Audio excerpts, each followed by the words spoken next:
Helmet पिंधिले मध्य कटिब 2000 टंकार चालाण। गाड़ी चालक मानक पई एक गुरुत्वपूर्ण खबर आछि। हेलमेट न पिंधिबा पई आगु चालाण होउतला, किंतु वर्तमान हेलमेट पिंधिले भी देबाको पड़िबो चालाण। ठीक भाबे न पिंधिले मध्य ट्रैफिक पुलिस 1000 रु 2000 टंका पर्यंत जोरिमाना करि परिबे। अनेक चालक चालाण एडाइबा पई हेलमेट पिंधुचंती, किंतु तार स्ट्रिप बांधु नाहंती किंबा ठीक भाबरे ताकू कसी नाहंती। तेबे एहा एबे ट्रैफिक नियम उल्लंघन भाबे गणा हेउछि।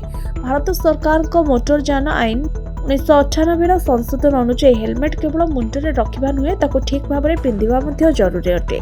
तेबे स्ट्राप चिबुक तळे बांधी कसी रखिबा दरकार, जहाद्वारा दुर्घटना समय हेलमेट उड़ी न जाई मुंड को सुरक्षा दे परिबो। जदि हेलमेट पिंधि मध्य स्ट्राप खोला रहिला किंबा ठीक कसा होई नथिला, तेबे 1000 टंका जरिमाना दिया जिवो।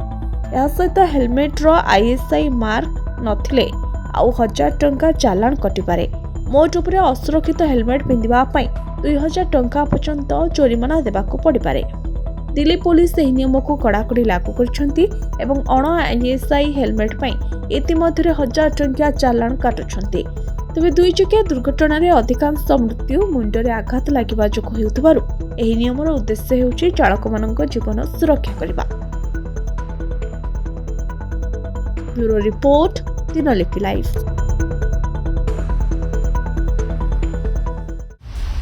दिनलिपि लाइव को एबे ही लाइक शेयर सब्सक्राइब करंतु।